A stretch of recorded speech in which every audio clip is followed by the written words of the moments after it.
This episode was originally part of the Geekdom101 podcast that premiered August 15, 2018, featuring Qaaman as we discuss life as a full-time YouTuber. Enjoy. All right, so I'm back here on the Geekdom101 podcast, the debut edition here, coming to you out of your car speakers, your headphones, or wherever we may be. And joining me, we're going to talk about life as a full-time content creator, the pros and cons. This man has been a full-time content creator for many, many years online, specifically on YouTube. And he's a good friend of mine. He's been in my home several times, slept in my house, not with me, but he has slept here. Please welcome Qaaman, otherwise known as Quinn, to the Geekdom101 podcast. And if you've watched me on the Geekdom101 channel, you know who this is. I mean, he's there. What's up, everybody? It's good to be back.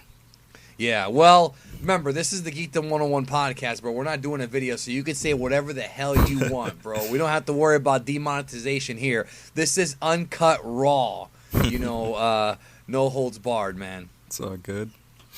So, I figured the first episode, a good first episode for this new series I got here, this new podcast series, would be to talk about life as a content creator full time, because I've been doing it for 3 years.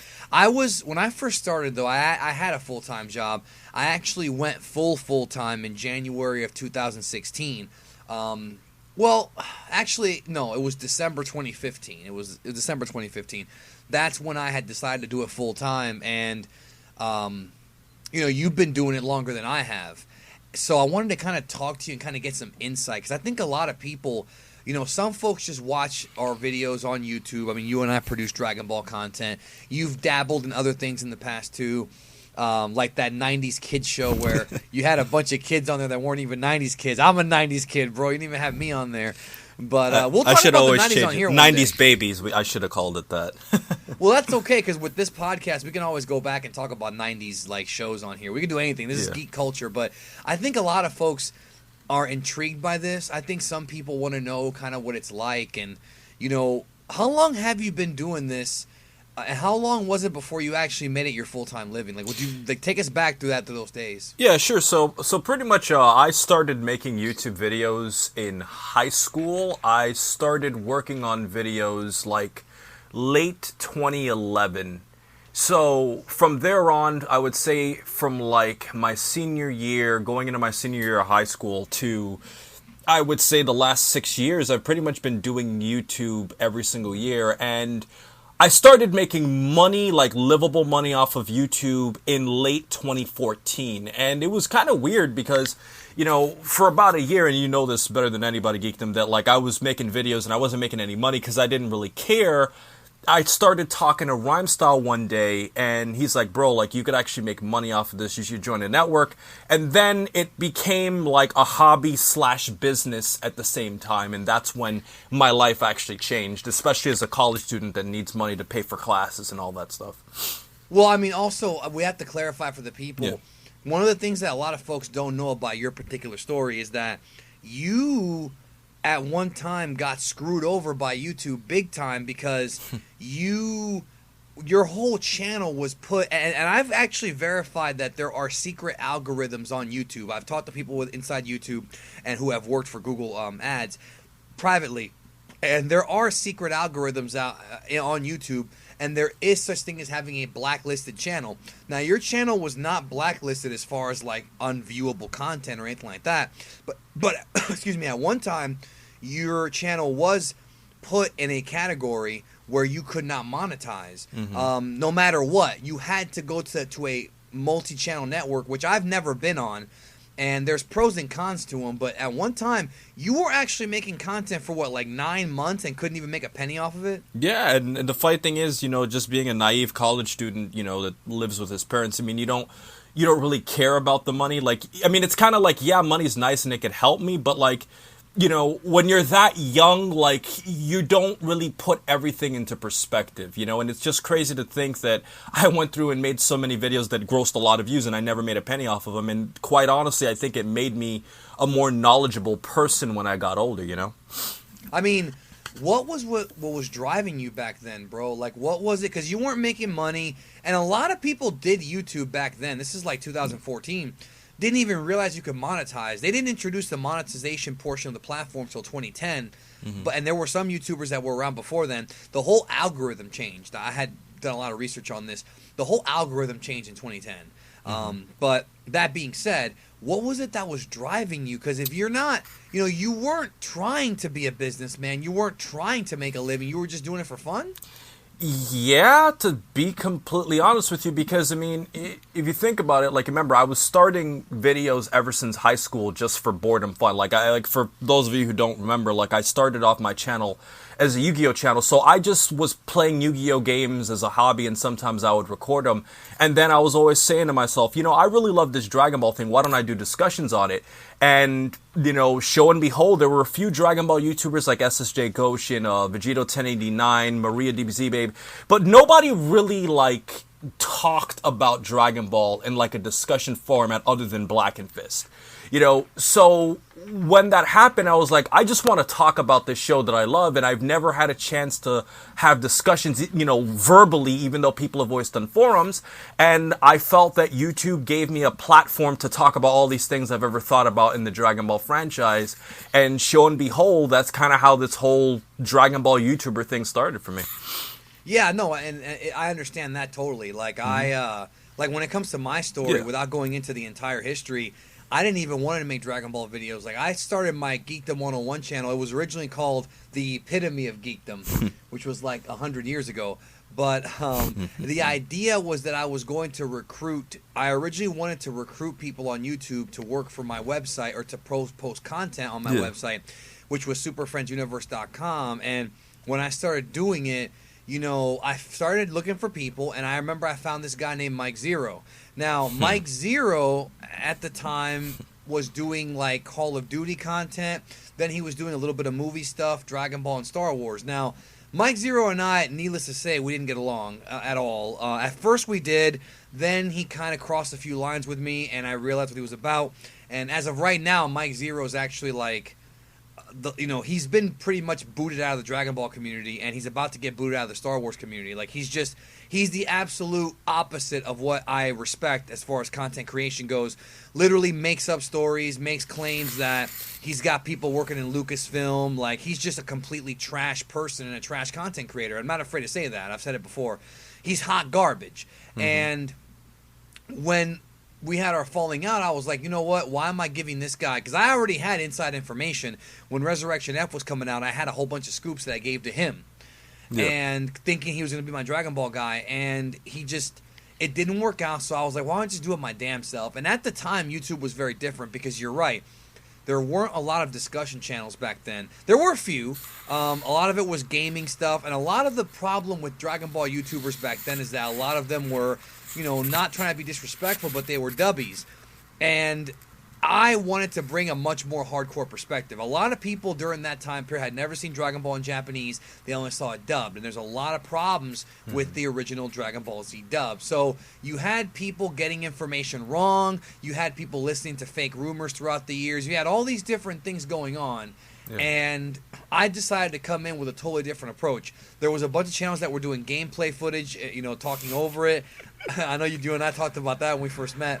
I decided not to do that. I didn't want to be the guy to have Xenoverse footage in the background of me talking over it. Instead, I wanted to do, even if it's one picture or if it's like different pictures, I wanted to do something different, to look different, sound different, and that's what I decided to do. But really, back to the whole thing about being a full-time content creator. So you were just kind of a high school kid, and you kind of tripped and fell into this thing. It wasn't like you started doing this with the intention of doing it full time, right? Nope. I mean, I remember, like, I didn't even start this for Dragon Ball. Like, I was just literally a bored kid that wanted to play Yu-Gi-Oh! Then I became a bored kid that wanted to talk about Dragon Ball, and then I became a bored kid that started getting subscribers and making money off of this, and meeting new people off of this. And it was like, this is weird. Like, I'm just a kid. Like, I don't take this that seriously, you know what I'm saying? Like, but then when the money started coming in and competition and everything, then like everything completely changed, and I had to mature, the type of content that I was producing. You know what I mean?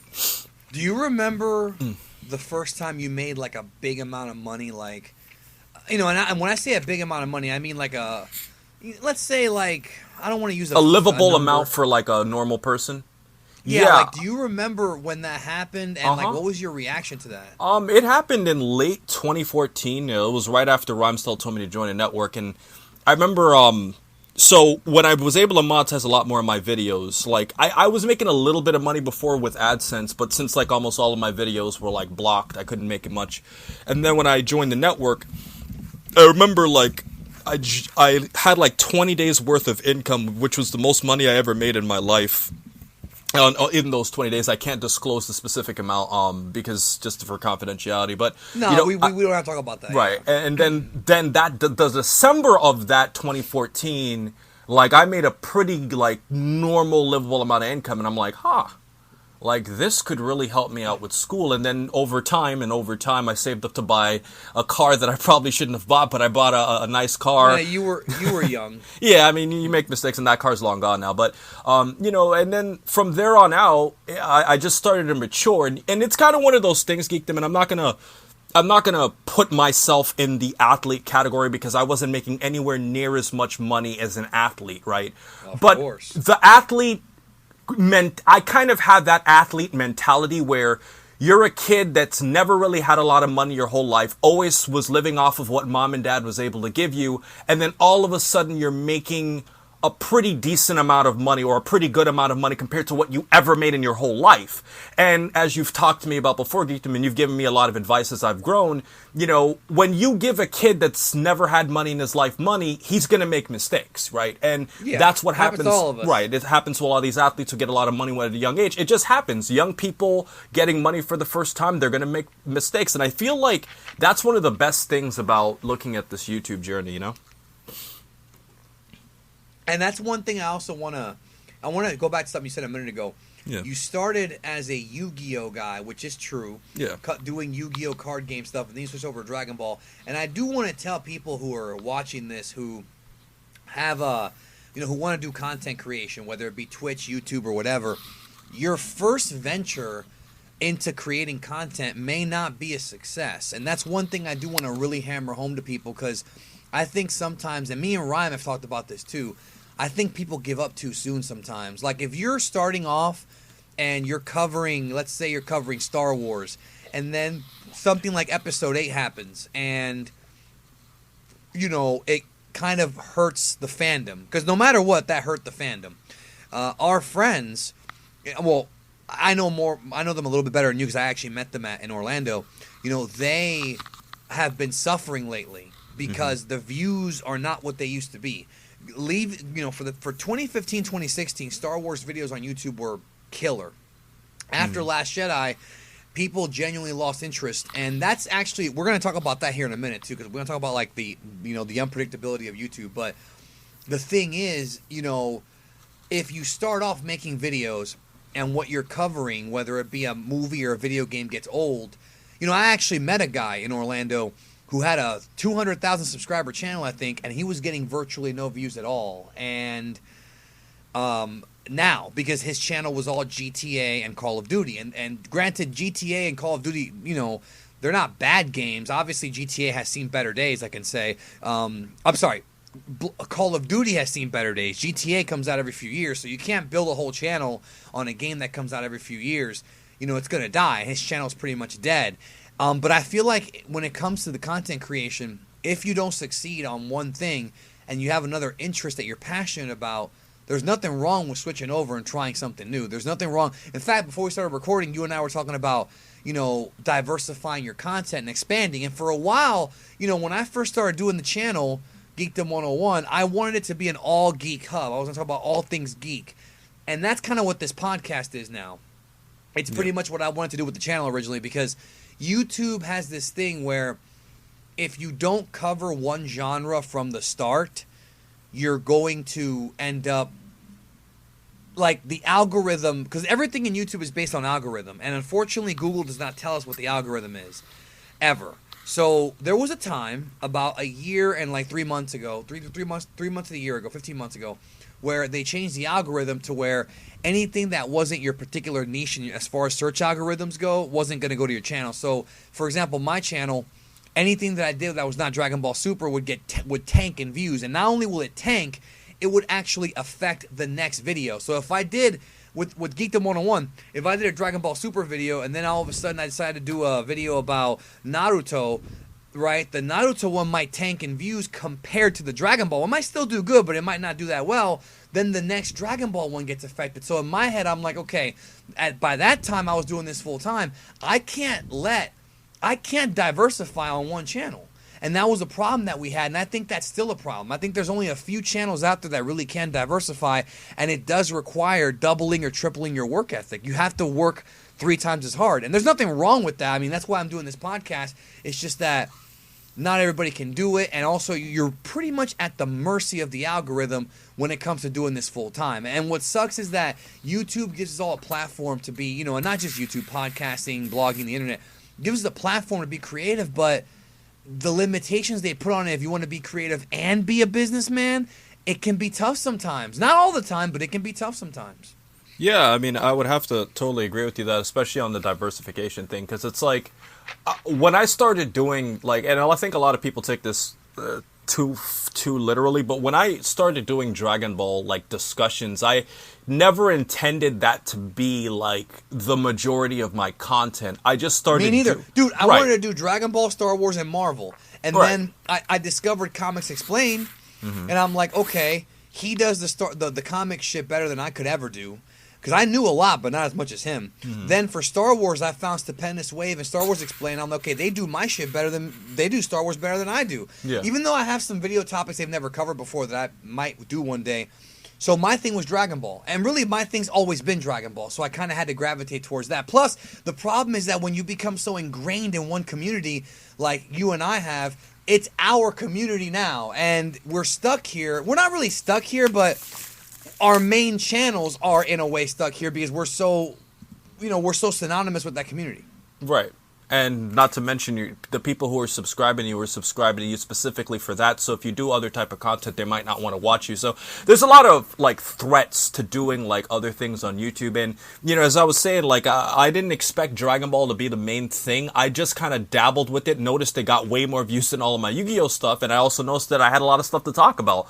But it's kind of one of the funny things about all this geekdom, Danny, because I feel like the best part about YouTube is that you can naturally just evolve your channel into something without having to, like, actually put your handprint on it. Like, sometimes channels are just made organically, you know what I mean? Like, you don't have to, like, come in here with a plan. You just kind of go with the flow, do your thing, and your channel kind of develops on its own. You know what I'm saying? And the thing about YouTube and Twitch also, because they're both kind of hand in hand, one thing that irritates me, and I've ranted about this I don't know how many times, more so privately than publicly, is... the people who...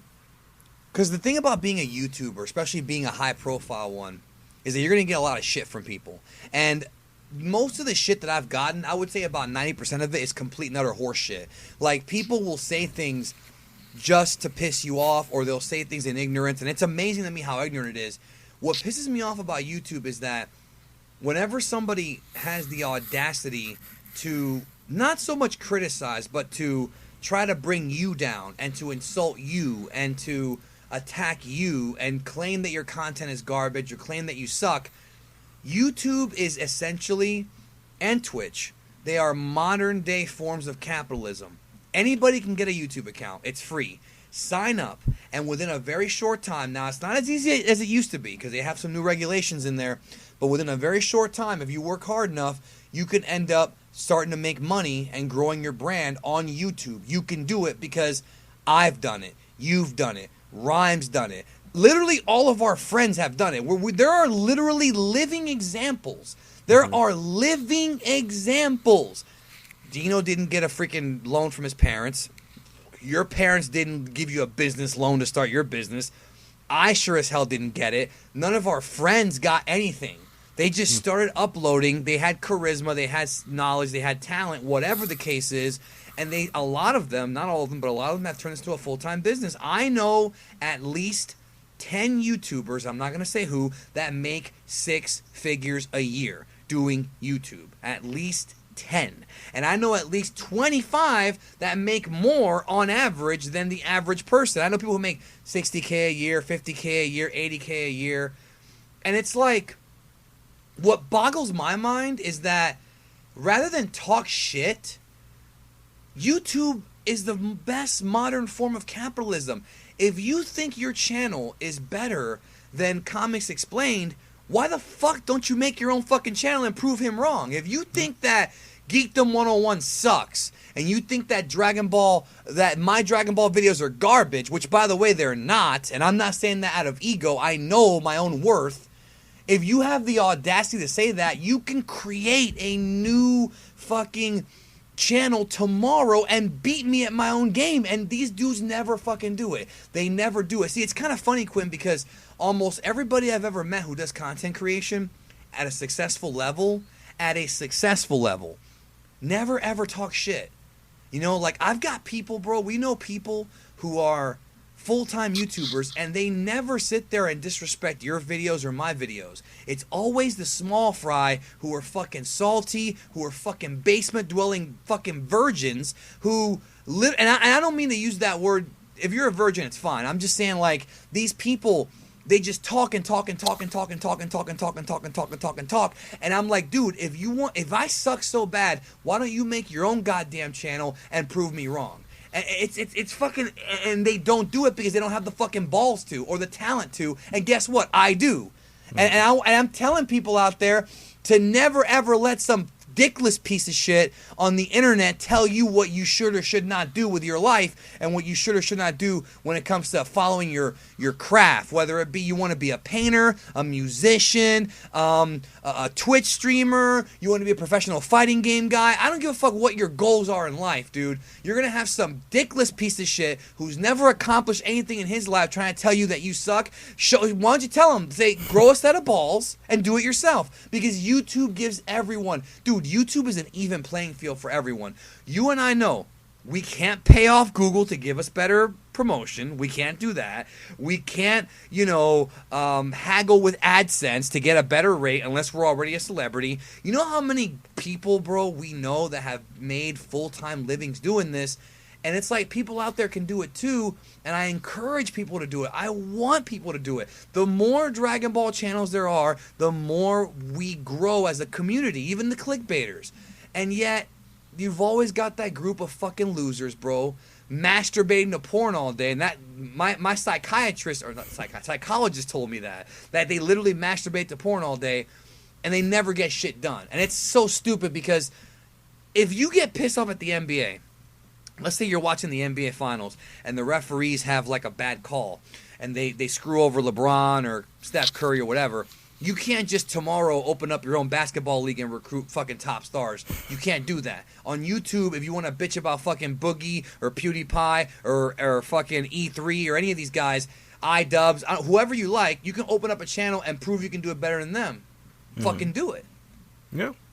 And that's what you just deal with so much shit, bro. You deal with so much shit, and you have to have thick skin for it. You know how many people have hit me up, talking about the comments they get. Like, of course you're gonna get fucking shitty comments, just how it is.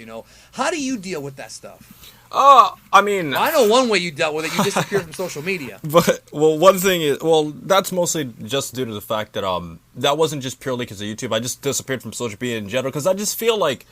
And this is no offense to social media. I think this is the fuck it. This is the Geekdom101 podcast. Like I'm just gonna say this. I'm just gonna say this publicly because like a lot of people have wondered. So for those of you who've wondered why I left social media, and for those of you who are curious, I left Facebook, Twitter, and all that stuff. I even left like pretty much all Discord servers I was in. And it's nothing to do with I don't want to be around people. It's just that I feel like the way social media is today is you go online and you see a ridiculous amount of forced headlines and negativity just to waste your time. Constant fucking negativity. Right. Every single day I wake up and it's either Trump is great, fuck Trump, this is going on, that's going on, so, hot take, I think this, and it's like, fuck off, dude. You know, go ahead, bro. And then in other things too, like people just having like these keyboard wars, you know, just talking crap about each other, just like through messages, just publicly, and it's just childish. And it got to the point where it's like I'm also like seeing all these things that people are sharing, and like it's like I only care about 10% of what they're sharing, and it's like, you know what? If I don't feel happy doing this, why don't I make my time more productive? I'll read books, plus, you know, exercise. And you gotta deal with people talking shit to you and fucking disrespecting you and saying, "Oh, nobody cares. Stop complaining." You try to voice yourself on social media and voice your feelings. Oh, stop complaining, right? But then I'm sitting here complaining about negativity, and there's a difference because, like, if you're emotionally trying, like, seeking help, social media is not the place to do it. But sometimes, you know, you got to have a little bit of class. And even though I hate negativity, if someone else is being negative, I'm not going to reply to them and be like, "Yo, man, stop crying," when you don't know what the fuck they're going through in the real world. Yeah. Right, and that's like, I think like that's the best way to put it, because I feel like because of all these keyboards that everybody has nowadays, like there's kind of like a loss of like there's an actual human being on the other side of that computer. Like I think we forget that. You know, it's kind of like when you play these video games like GTA and you just walk around, you know, the world just shooting people. It's like, dude, like it's not a video game. Like these are real people with real families, real situations. And when you go to their video and just talk and crap and say you're a piece of crap, it's like I put my hard-earned time into working on this. Now, if you don't like my video, that's fine, but you don't have to critique me in a negative way. You could critique me in a positive way. You could, you know, give constructive criticism. You don't have to be a jerk. You know what I'm saying? No, what they'll do is they'll act like douchebags. Yeah. Then they'll throw the, "Oh, I was just giving you criticism," or, "Hey, man, freedom of speech." Yeah. Fuck you, bro. There's no freedom of speech when it comes to fucking... Freedom of speech means freedom to get fucking blocked and booted, bro, because we have that freedom as well. Right, and I'm not trying to compare college to YouTube or anything, but it's like in a lot of college courses, you know, that I've taken, like, the professor will, you know, look at how you wrote your paper, and even if you wrote a terrible paper, they will talk about all the good things and the bad things that you did so you can improve. Like, you don't have to be rude about it. You know what I'm saying? No, not with these fucking people, bro. Yeah. And then the one that really gets under my skin are the ones that talk shit who aren't even content creators. See, the thing about being a content creator, whether it be Twitch or YouTube, is that there's kind of an unspoken code. Now, there's a lot of content creators. Well, not a lot. There's a small handful that I can't stand. There are some that I know are horrible fucking human beings. There are some that I suspect are horrible human beings, but I don't judge them. But there's a few that I know are just big-time pieces of shit, and you know who I'm talking about. And I still don't go out there and look to disrespect their content, disrespect them, unless they do something to piss me off. I just don't wake up every day looking to ruin someone's day, even if I hate them. I don't do that. And there's that unspoken code. But most of the time when people talk shit to you, they're not even a content creator. Like, it's a fucking... Why are you giving me advice on my YouTube channel when I've done pretty fucking well for myself, I would say, considering that I've been doing this full time for 3 fucking years. To have a job, most people can't even have a 9-to-5 for 3 years nowadays. I've been doing this full time at a very high level for 3 fucking years. And for somebody to sit there and try to tell me how to run my business when they're a fucking 18-year-old punk ass who just got done with their SAT... I've been through college. I've been through relationships. I've been through breakups. I've been through living on my own. I've had my parents die. Like, you're not going to teach me how to fucking run a business, bro, if you're some 18-year-old punk who just fucking learned how to jack off a few years ago. No, you're not going to teach me that. And these punks, like, it's like they have no self-awareness, bro. I'm not going to take advice on how to cook unless I'm talking to a chef. I'm not going to take advice on YouTube from somebody who doesn't even have a channel. And it's not even about channel size. I got friends who have 20,000, 15,000 subs. Some of them have 3,000. I'll listen to them because at least there's that mutual respect where it's like, all right, you're trying to get where I'm at. You have ambition. You have work ethic. I'm going to listen to you. Mm-hmm. But some punk-ass kid who doesn't even have a fucking channel trying to tell me how to run my business, like, fuck off with that shit, bro. You know what I mean? Fuck off with it. No. Now, to kind of shift the topic around a little bit to something a little bit more positive, I don't want this to be a rant here. So, you did YouTube full-time. Full-time living for how long? How many years? About 4. Going on 4. Okay. Yeah. Now, you're a young guy. How how important do you think it is? It's a tough question because there's two ways to look at it, but I'm going to ask you, how important do you think it is to be a good businessman when it comes to being a content creator as far as doing it full time? Not as a hobby, not for fun. Like, when did you kind of start thinking, okay, this is more than a hobby now? It's ironic. I'm not trying to say this in a complimentary way, but it was really when you and Rhymestyle came around and I saw how, like, you guys were a lot older than myself and more mature, and I started just seeing the way that you commanded YouTube, because before you and Rhymestyle, I never thought of this as a business. I mean, I did, but, like, I just kind of did my own thing. And then when I started seeing other people coming around and how they did things and how they, kind of added their twist to Dragon Ball, it made me realize that I had to add my own twist back. And that's when I started thinking about, making it more of a business. But to answer your first question, though, Geekdom, I think business is extremely important to YouTube if you want to make your channel last a long time. I think that hobby, this is a fun thing, it has like a shelf life. But if you want to talk about that YouTube honeymoon phase that you always remember, we talked Right. about conversations about that back in the day. Yeah, so pretty much to add to what I'm saying here, there's like different stages of being in YouTube, and I usually think of it as like 3 stages. So you have like I'm doing YouTube just because I'm just experimenting and I just want to share my thoughts. Then you have the honeymoon phase where like you're getting a lot of subs and money for the first time. So that's like the point where like you're starting to get recognition for what's going on. And then the rest is like the plateau. I have to maintain this as a business stage. So you go from hobby to honeymoon to business. Yeah, and you're going to go up and down. I mean, you're going to have good days, bad days, good years, and bad years. I mean, I'll be honest, and I've said this before, I was incredibly lucky.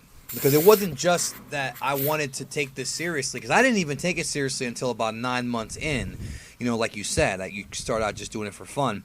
Then it's like, hey, I can actually do this full time. What it was that, you, like you said, you eventually take it seriously, but,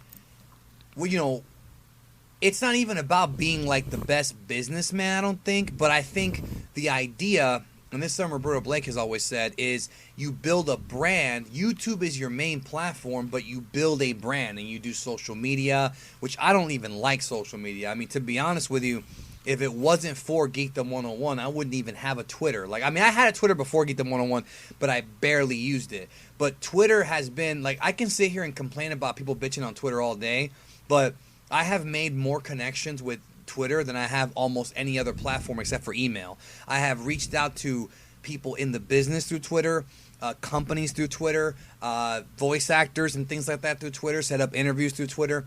Twitter is a very powerful platform if you use it correctly. Mm-hmm. You know what I'm saying? It is, and it's all about building your brand, and that's why, when I had first started doing it, my main thing was, it wasn't about the views. Because you're going to have bad years. I got lucky because I started doing it right when Resurrection F was coming out. I had no idea there was going to be a new Dragon Ball series. And then Super started, and I'm like, whoa, wait a minute, there's a new Dragon Ball anime. And then Super got bigger and bigger and bigger and bigger and bigger as it went along. It built up to Universe 6 arc, Future Trunks, and then the Tournament of Power. Yeah. And by then, the best month I've ever had financially in the history of my career was the last month Super was on the air. That was the best month I've ever had financially. It was amazing. Obviously, when Super ended, there was a drop-off, but you have to be prepared for that, and you have to know that, things are going to go up and down, up and down, up and down, And there's always going to be a little bit of fear and anxiety, which actually I want to ask you about, okay? What's up?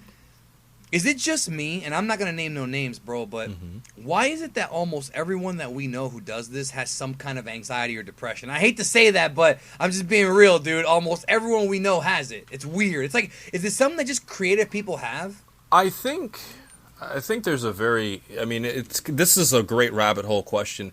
I think it could be coincidental, but I think my theory on this geekdom is that when you have a career that is purely 100% dependent on people watching your content and purely 100% dependent on your creativity, it's a very stressful thing. Now, here's the thing, and I'm not saying it's stressful because there's a lot of fun in doing YouTube.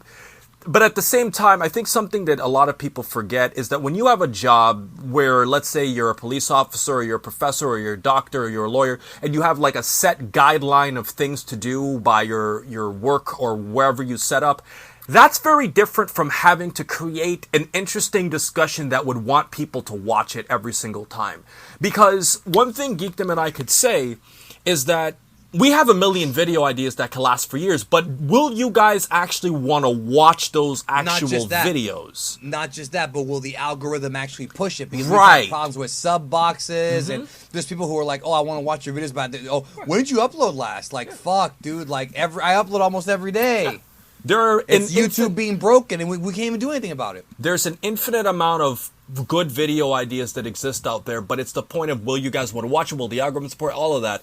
And when you do that, there's a level of pressure that I think seeps onto its creators, that they have to keep living up to a certain standard, and that could really burn out a content creator from time to time. And that's why many times I have had to take breaks, because it's just a lot of creative juice, and you have to be in the right mindset to do this consistently. Well, I want to ask you about something that's a little bit controversial having to do with that right there. Remember, we're being very candid on this podcast. This is the X-rated, this is the R-rated podcast, bro. Yeah. Talk about the effect of competition on the community. Like, and what I mean by that is this: when you first start doing YouTube, you know, like we talked about, or Twitch, whatever. We'll say YouTube. This is a video about, or this is a audio about YouTube. When you first start doing it, it's more for fun.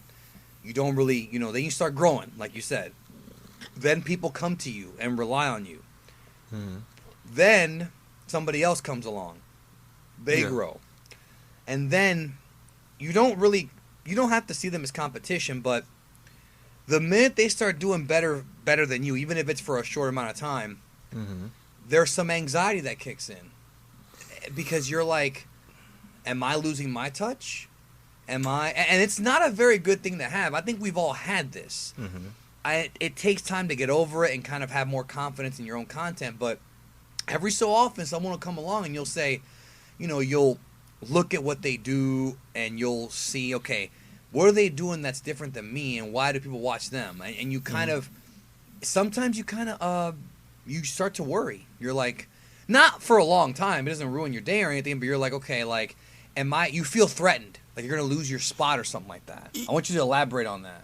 Well, I think the best way to put that is I don't think competition is a negative thing at all for the individual, because I feel like competition based off of the law of economics is great because it makes you a better YouTuber. If I never had competition, I would have no incentive to improve my content and improve my editing and all that stuff. I do not that. Not to mention that the more people talking about one topic, the more views and more eyeballs you're going to have on it. Plus, here's where things get really interesting, and this is kind of something that you and I have not really talked about. I don't think we talked about this ever.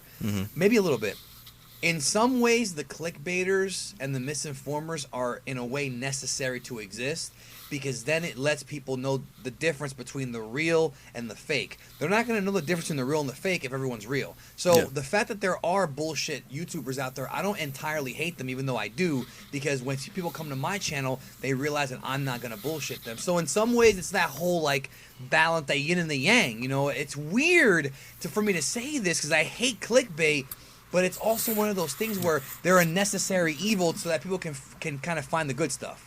I completely agree with you on that, and that's why a lot of people have, I'm not going to bring this into like a whole like philosophical conversation, but essentially do whatever you want, bro. It's the Geekdom101 podcast. It's a huge rabbit hole, but long story short, without evil in the world, people wouldn't know how to be good. And I've always believed in that statement because you see the evil of what other people do, and although some people might join that evil bandwagon, they also look at the evil people as a way to better themselves.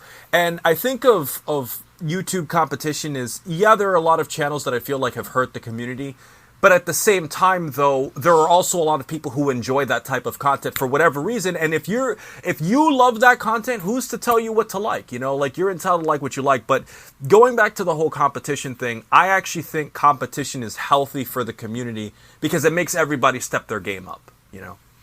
No, and I was just kind of asking you if you like how you felt, because when Super started, a lot of people started doing videos. Now, you can't say that about me because I started Right. before Super, but, Super, without question, helped me blow up my channel. Like, I feel like had Super never come along, I probably would still have done this full time, but I wouldn't have made as much as I made, and especially in the last year or so. Right. And again, I'm not going to disclose that, but it's just funny how there's Quinn.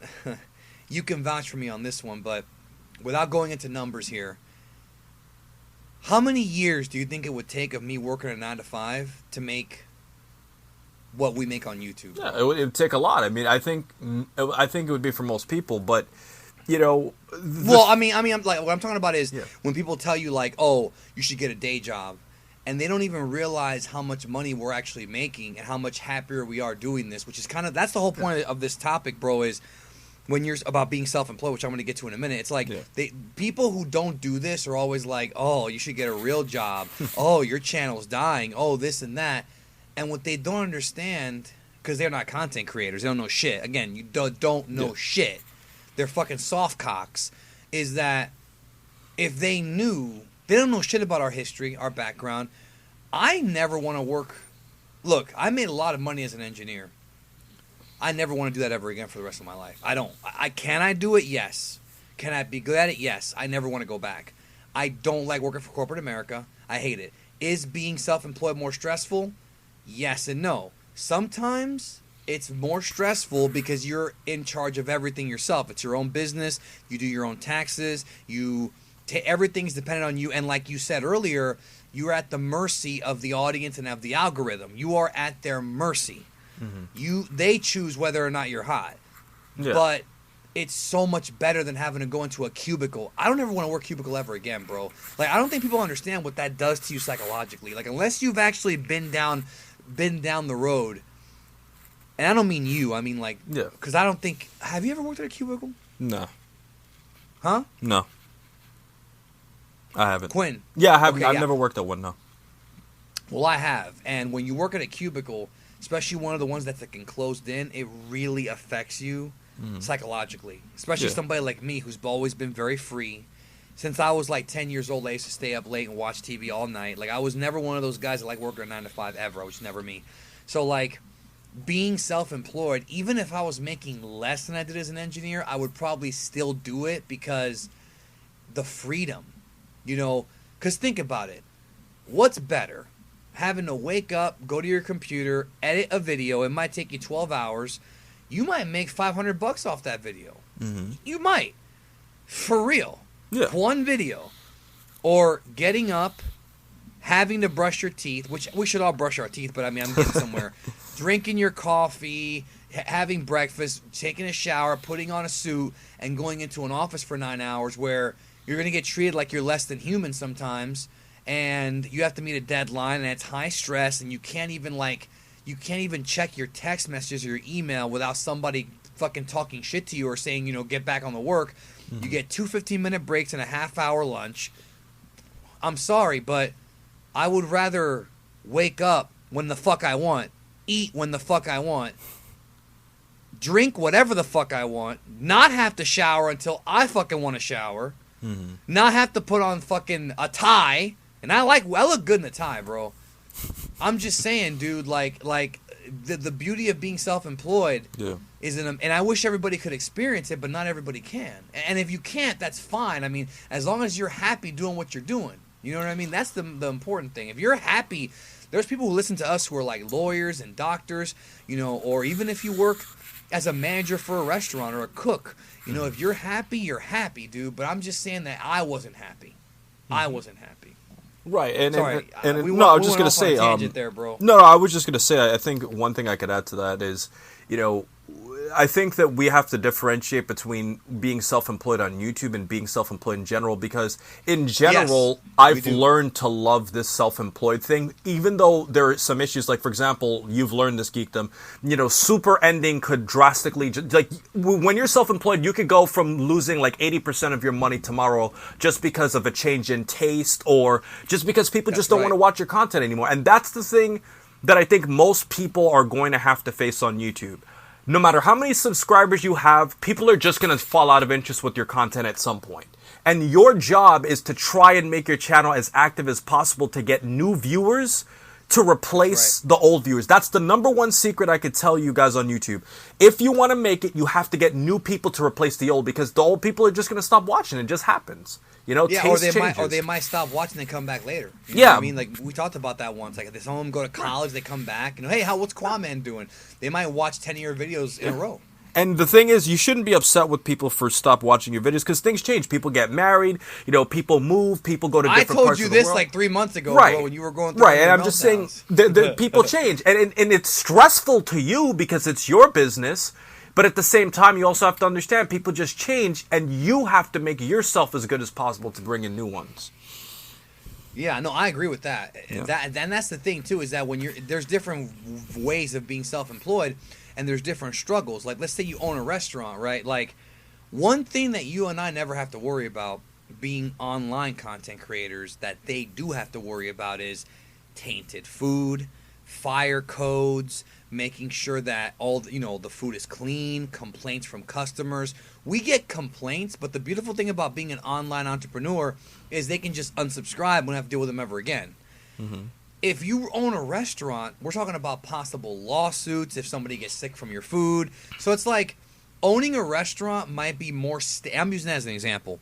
It might be more stable than YouTube. You might be able to do that for 20 years. In fact, I know people who have done it for 30 years, owning their own restaurant, but there's always going to be that level of stress when you're self-employed. This whole idea of like people that are business owners being stress-free and letting everybody else do the work, that's a very rare case. There are people like that, but it's not as common as people think, dude. Most business owners, especially small businesses, are right there in the trenches, dude. It takes like a gazillionaire to actually sit around and not do anything.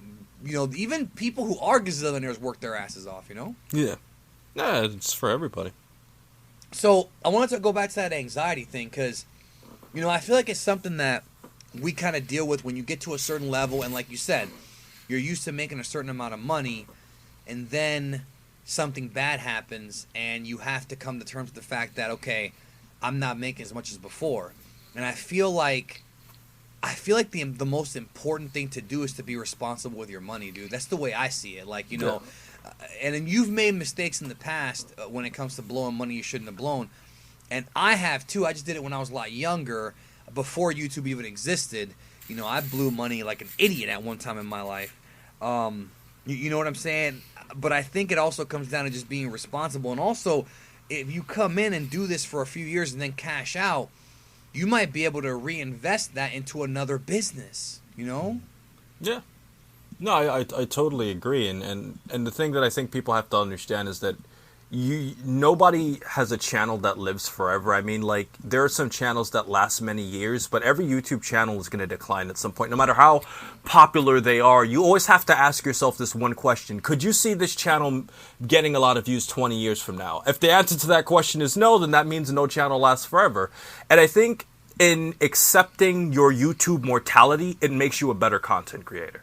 But I'm going to play devil's advocate with you on this one. Yes, you're right, but at the same time, you have to have that drive to pick up the pieces and keep going, because you have to do everything in your power to stop that from happening. Like with me, you know, it always kind of irritates me, but also makes me laugh when somebody says that I'm running out of ideas. You know, you can't use that on me, and on you as well. But you definitely can't use it on me, because I've produced videos on Geekdom101 about one show, about one television show. I mean, it's like 4 shows, but you know what I mean. It's one brand. For 3 years, nonstop, almost every single day. And I've still got a whole backlog of topics that haven't even been covered yet that I'm holding off on, because I want to sprinkle them out.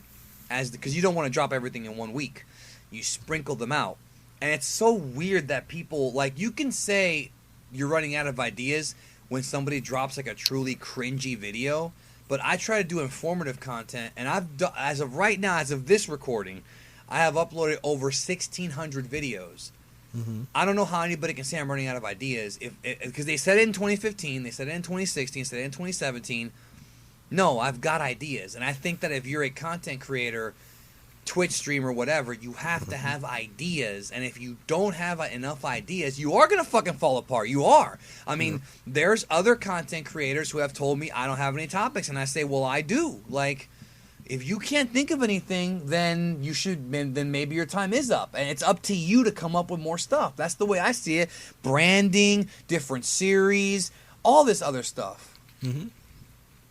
No, I agree. There's a lot more to it than just making the actual content. And that's one of the things that I learned about YouTube, especially from you and Dino, like that other aspect, like Twitter and Facebook and all that other stuff. Like, there's a whole other aspect of YouTube besides just making videos that you got to focus on. Talk about that. Talk about some of the struggles you've had.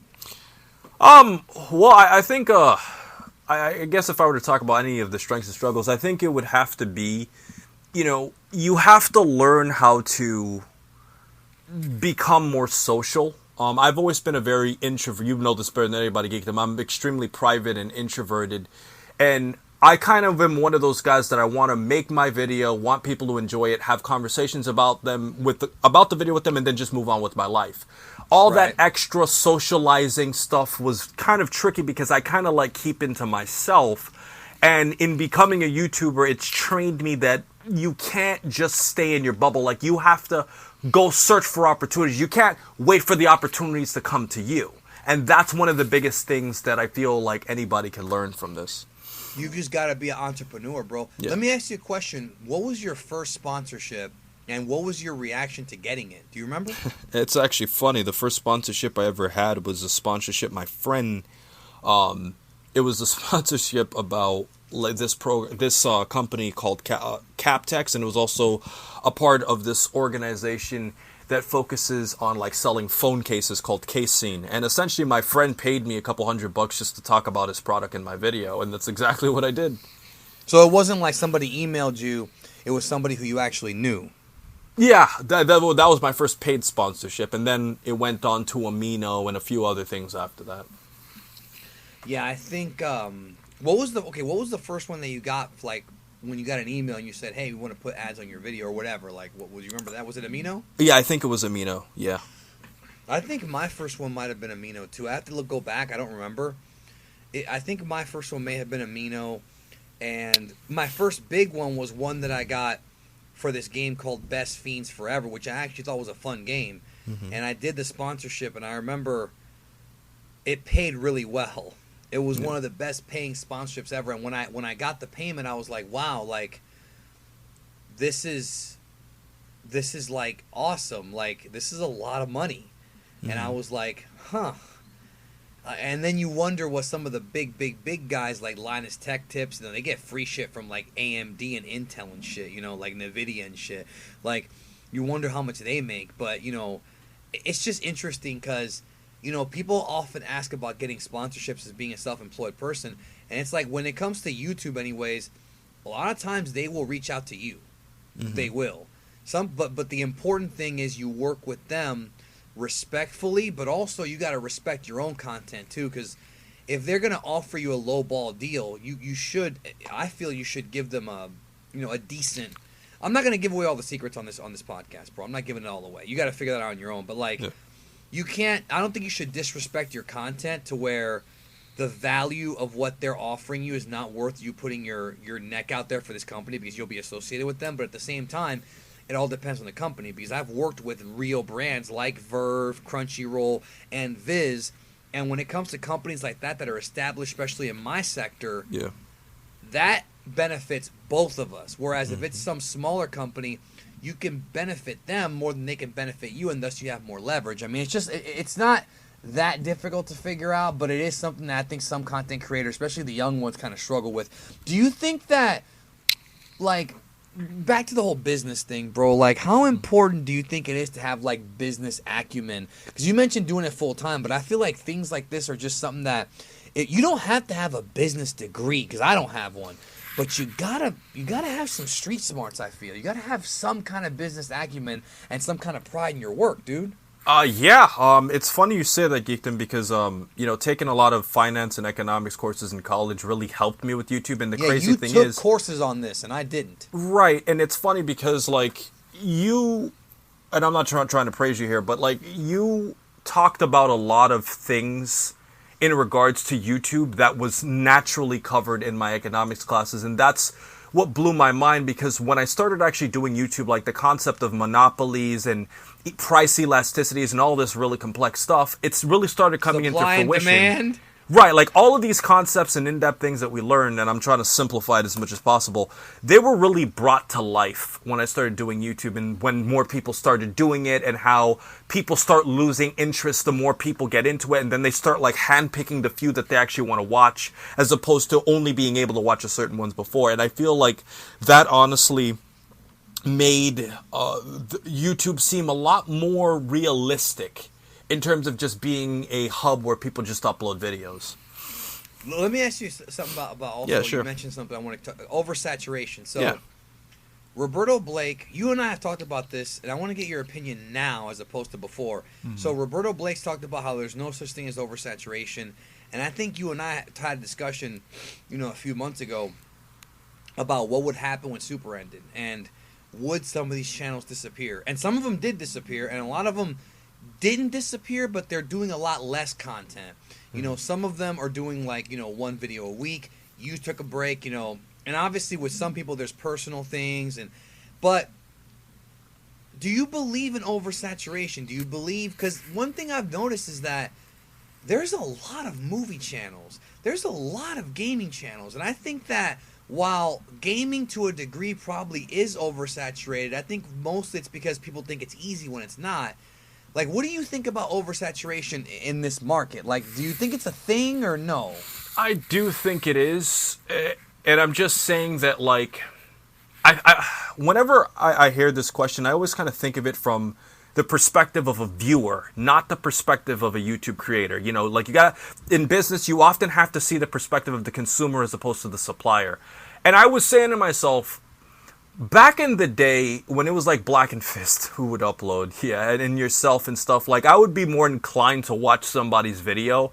But when I check my sub feed and then I see Dragon Ball Super episode 68 or 69, and then I see like 20 people who do a review on it, like I say to myself, well, how many of those guys am I actually going to watch? You see what I'm saying? And then because of oversaturation, it makes you have to think of more creative ways of making your content, because when you have so many people doing things, people are going to be more inclined to not click on your video because they're like, yeah, I've already seen XYZ talk about this. Why do I have to hear this guy talk about it? And that's one of the problems I think is evident with oversaturation.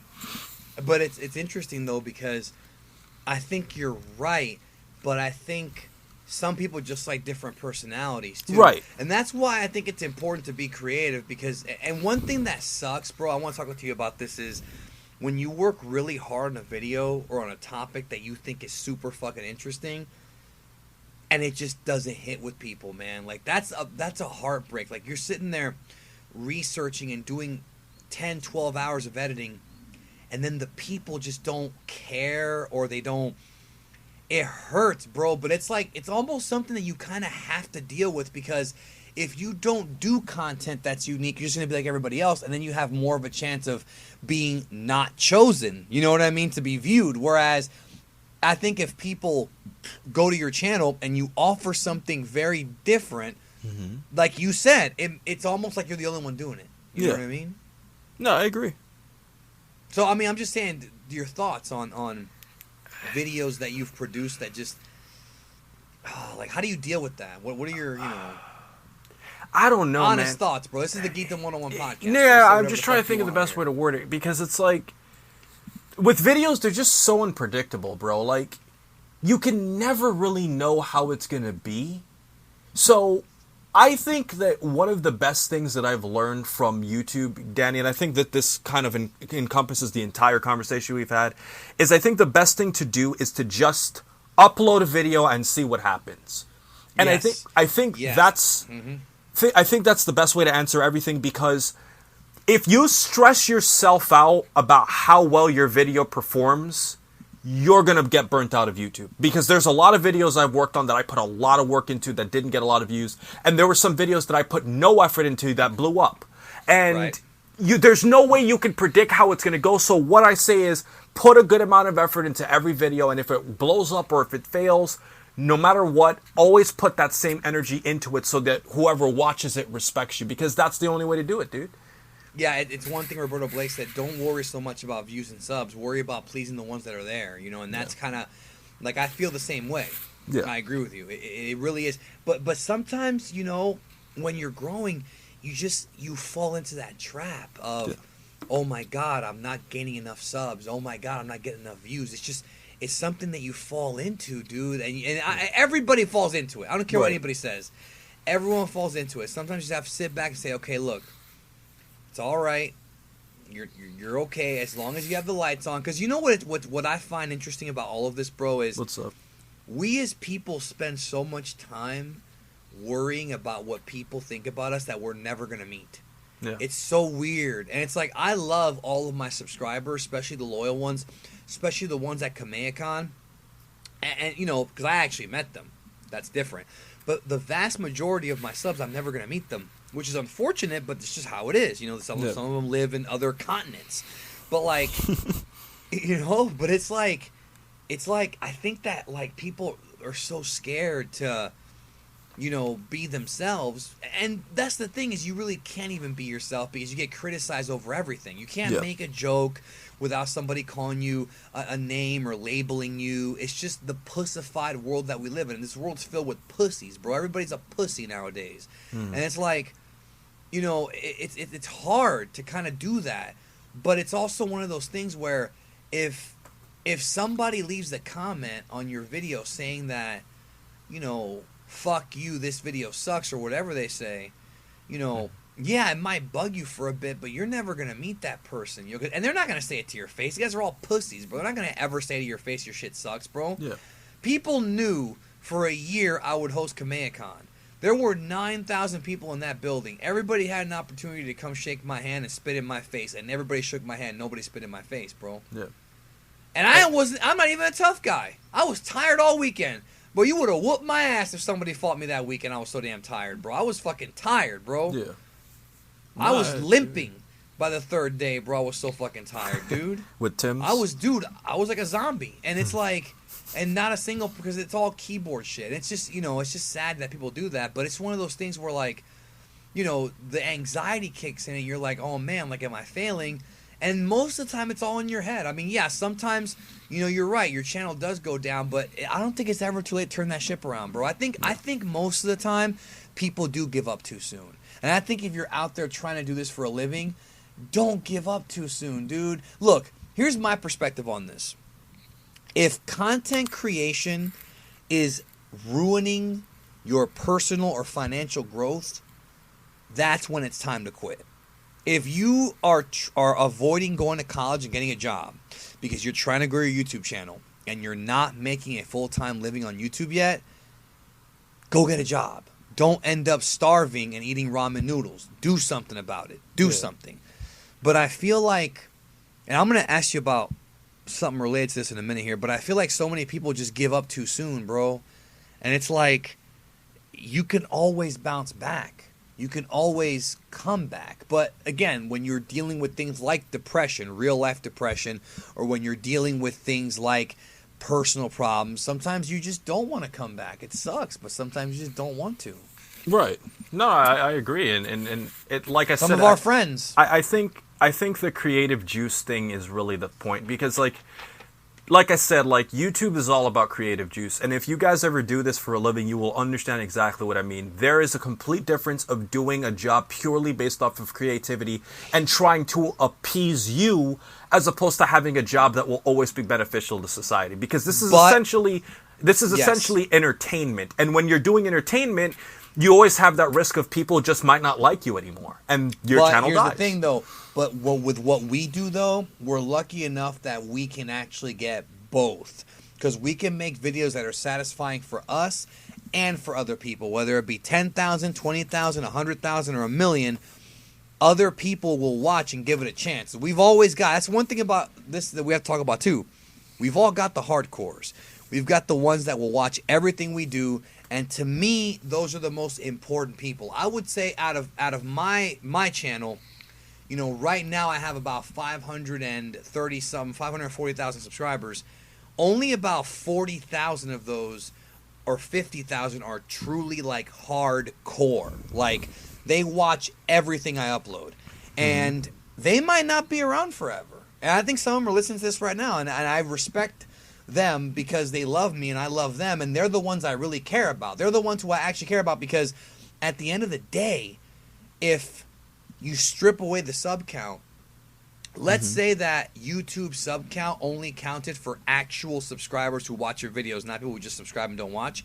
50,000 is a lot of fucking people, dude. That's like a football stadium right there, and it's like, or 40,000 or 30,000 or 20,000, even 1,000. You know how many people 1,000 is? Yeah. And it's like sometimes you have to just strip all the bullshit numbers away and be like, who really like cares about me? Like who's really there? I want to ask you about the excuses, bro.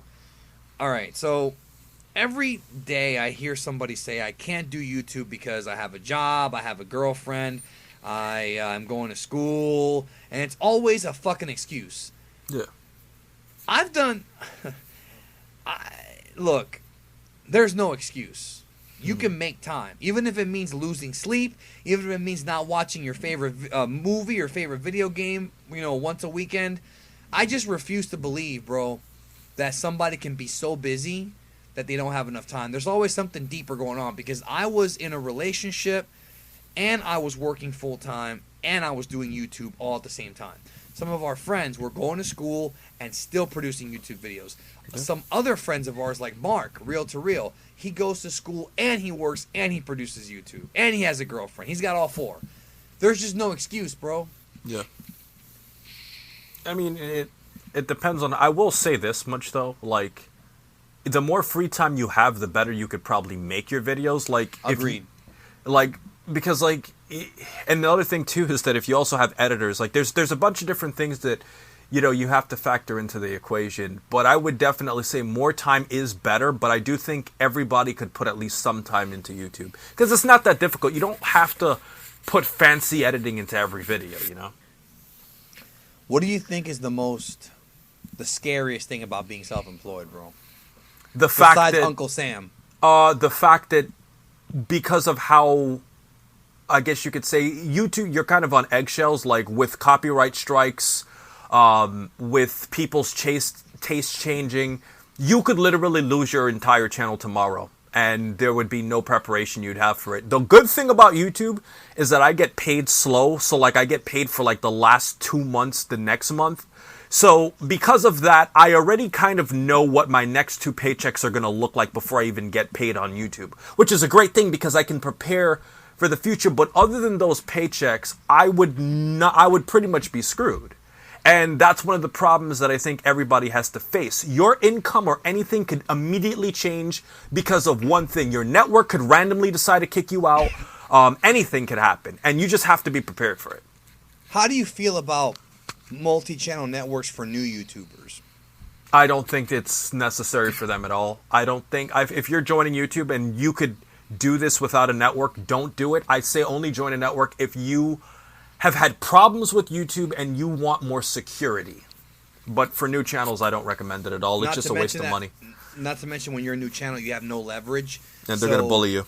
They're going to bully you. They're going to say, oh, we'll take 20% or 30% of how much money you make. Yep. I mean, there's somebody who we knew, I'm not going to name them because I don't want to embarrass them, but they had a 60-40 deal, bro. Like, that's horrible. Like, you're only making 60% of your videos. Like, that's terrible. Yeah. Like, they will. Like, it's just, there's no point. Yeah. There are some good ones out there, but a lot of them are just trying to add to their database, and it's not good.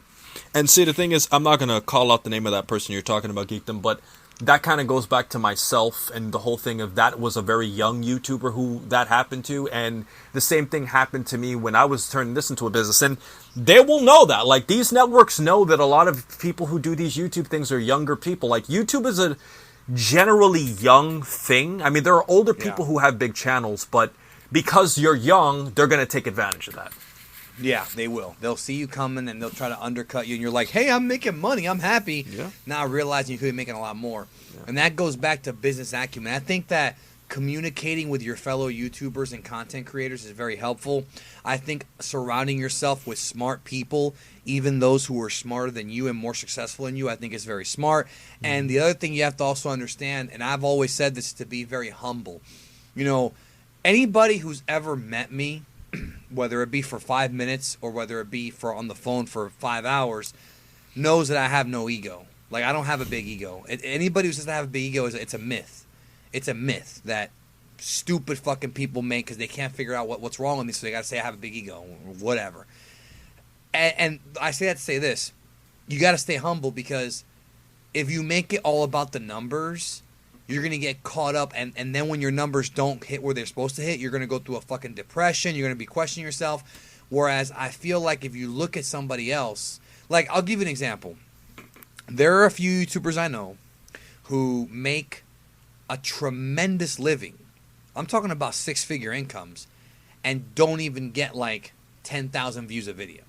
And people are like, how is that possible? Because they use YouTube as a platform to sell something else. If you have an exercise program and you want to use YouTube as a way to promote that program, yeah, you might not get that much AdSense revenue, which is good because AdSense revenue is very unstable. But you might sell your book, your personal fitness program, your DVDs, and make a crap ton of money. And it's just one of those things, dude, where, you know what I'm saying? Like, if you look at a channel that's small or smaller than you and they aren't getting the views you're getting, but they're doing something different, you never know how much money they actually have. Yeah.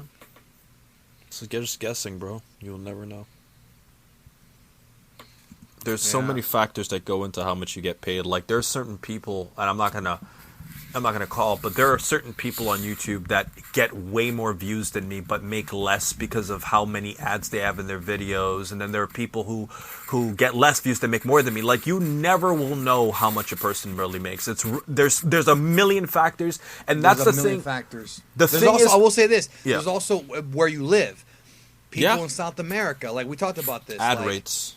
Ad rates, yeah. Okay, so in South America, in Latin America, there are content creators that cover Dragon Ball, like me and Quinn do, that make 1 million views per review. We might get at the most 500,000, usually less than that, 200,000, 100,000, 50,000 per review for like Super. They get 1 million. And yet they make a quarter of what we make because the advertising rates are low. And also there are some YouTubers that are based in America who have these outrageous freaking numbers, but most of their audience is overseas. So they don't even make that much money. It's very, you have no idea how much or how little we make unless you actually talk to us. And we tell you, which we're probably not going to tell you. And the funny thing is about that is like, that's probably the most common question I've gotten in my life as a YouTuber. Everybody wants to know how much money you make, and I don't lie when I say it depends. Like, some months you can make a bunch, like in late in the year for like October, November, December, you'll make way more than you make in January, February, March. And then like in the summer, like around June, July, you'll make way more than you make, in April. So like, you will never know. There's a million factors that go into this, guys. Let's close out with this, bro. So you've been self-employed for 4 years, Yep. and I know you want to go back to school, Yep. right? Mm-hmm. Can you talk about that? And kind of what I wanted to ask you is, okay, you want to go back to school, why? Like, because you want to leave being self-employed, or do you want to eventually come back into being self-employed anyways? Well, my thing is with school is that I'm pretty much only 17 credits away from finishing, so like it's easy for me to just easily go in and just take a few classes and finish that up and get my degree. And also because although YouTube is a great thing, I also understand that it has a shelf life.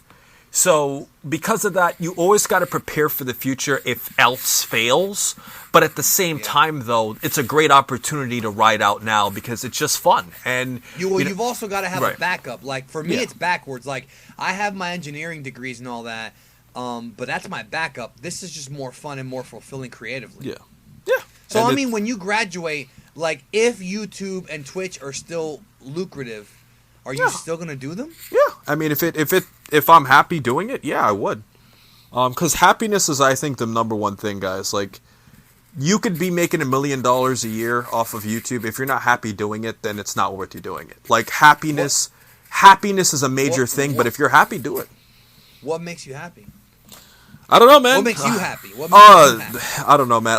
My happiness is very weird, but like, I guess in general, what makes me happy is just security of my situation. When I don't feel secure, that's when I feel like I feel like I'm like walking Anxiety. on eggshells. Yeah. Yeah, I agree with you. Yeah, I've always told everybody, man, my thing is about being peaceful. Like, I like being peaceful. I like chilling. I like, I don't go out and pick fights with people. I don't go out and get drunk. I don't ever do any of that. I just like to sit at home. And, I mean, I'm not saying that I don't go out. I do go out, but I'm saying I don't go out and pick fights, you know, or hang out with drug addicts. I mean, I have, in the past, when I was younger, I've had friends that have very checkered pasts, just put it that way, who aren't exactly squeaky clean, okay? And I'll talk more about that on future episodes of this podcast, but right now I'm in a stage in my life, bro, where I don't want any trouble, bro. I just want to do my little videos at home and just chill and not deal with any drama. Yeah. You know? And unfortunately, when you're doing the content creation at a competitive rate, you are going to run into drama at some point. You can't escape it. There's going to be some kind of... Again, if you're a YouTuber in a competitive market, you're going to run into drama. It's just going to happen. There's not a single YouTuber I know that hasn't been involved in some kind of drama, whether it be their fault or not. That's just how it is. The important thing is realizing it just passes, you know? Yeah. Go ahead and plug whatever you want to plug, bro. I mean, you haven't been around in a while. Your social media is closed, but I think some people know you, and hopefully we've been able to inspire people to not be so afraid to try this and become self-employed and just, you know, read up on it. Read up on taxes, self-employment tax, watch videos, Roberto Blake's videos, Tim Schmoyer's on doing full-time YouTube. You know, you can be happy talking about cartoons and movies, if that's what you like to talk about. If you like playing the instrument. I just don't want people to give up on their dream, dude. That's what I don't want. There's a way to make money at anything if you're good at it. That's the way I see it. I agree. So my name's Qaaman, Detective Q, Rated Q. Like, I have like a million names, but pretty much you've probably seen me before on Geekdom's channel, and I'd love to see you come over. I got some good content coming your way. All right. So it's Qaaman on YouTube. Yeah. All right. Well, thanks everybody for checking out the Geekdom101 podcast. Next time, we're going to get into some nerd topics. I'm not going to reveal what it is yet, but we're going to talk about some real geek stuff here and some nostalgia stuff coming up. I got some video game related episodes. It's going to be a lot of fun here. Thank you for allowing me onto your smartphone device or computer. Hope y'all have a good one, and it's just going to get wackier from here on out. This was more of a serious kind of topic, more of an inspirational topic, but things are going to get a little wacky as time goes by when we start covering some wacky geek stuff. So I love y'all, and I'll see you soon. Adios, amigos.